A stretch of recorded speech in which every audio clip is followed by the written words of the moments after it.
할렐루야. 오늘도 참으로 좋은 날입니다. 이 시간 말씀을 듣는 모든 분들에게 하나님께서 은혜 베풀어 주시기를 원합니다.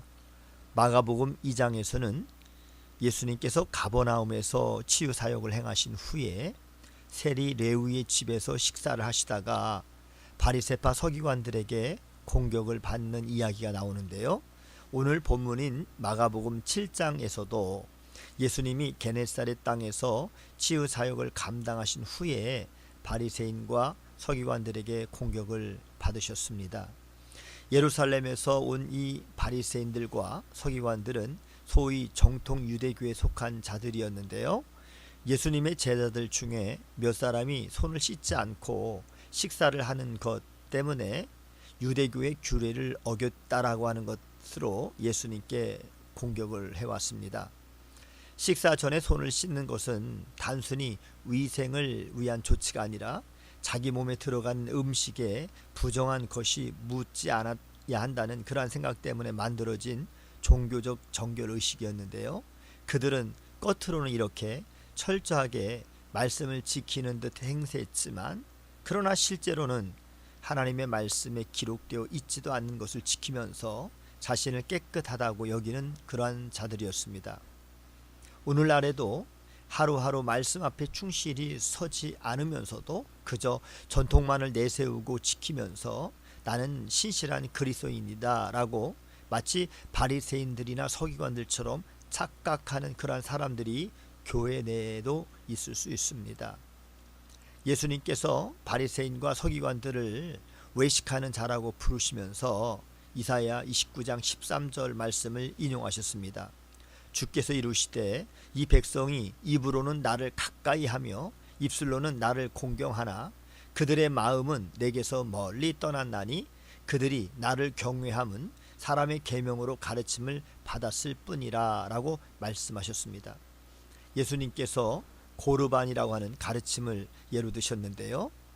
이 고르반이라고 하는 것은 하나님께 드리는 예물을 뜻하는 단어입니다. 문제는 유대인들이 하나님의 계명에도 순위가 있다라고 생각해서 부모 공경보다는 하나님 공경이 우선된다고 가르치는 데 있었습니다. 그래서 자기 재산을 모두 고르반 즉 하나님께 예물로 바쳐서 이제는 부모를 봉양할 재산이 없으면 부모를 봉양하지 않아도 된다라고 하는 그런 가르침을 가르쳤던 것입니다.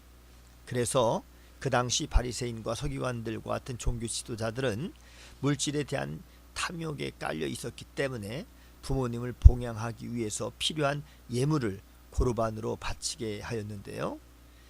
그들은 부모의 책임을 회피한 채 종교 생활에만 매달림으로 결국 부모님을 공경하라고 하는 하나님의 명령을 소홀히 여겼던 것입니다. 예수님께서는 이러한 잘못을 꼬집어서 본문 13절에 너희가 전한 전통으로 하나님의 말씀을 폐한다라고 그렇게 말씀하셨습니다. 예수님 당시의 이 유대인들은 겉으로만 자기들의 이익을 위해서 하나님의 이름을 팔면서 율법을 지키는 연기자나 다름이 없었습니다. 예수님이야말로 진정한 고르반의 모델이시죠. 하나님의 아들이신 예수님, 하나님의 본체이신 예수님은 이 땅에 우리를 위해서 오셨고 고르반으로 오셨는데요. 이 땅에 오셔서 온전한 섬김의 본을 보여주셨을 뿐만 아니라 십자가에서 죽으심으로 자신을 화목제물로 완전히 드리셨습니다. 예수님은 제자들에게 자기의 십자가를 지고 예수님을 따르라고 그렇게 명령하셨습니다.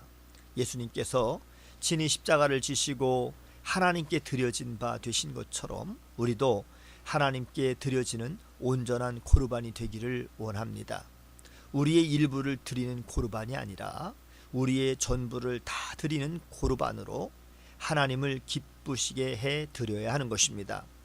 자신들의 탐욕을 포장하기 위해서 하나님을 이용하며 자신뿐만 아니라 일반 대중까지 잘못된 길로 인도했던 그러한 바리새인과 서기관들처럼 그렇게 한다면 예수님께 책망을 받을 뿐입니다.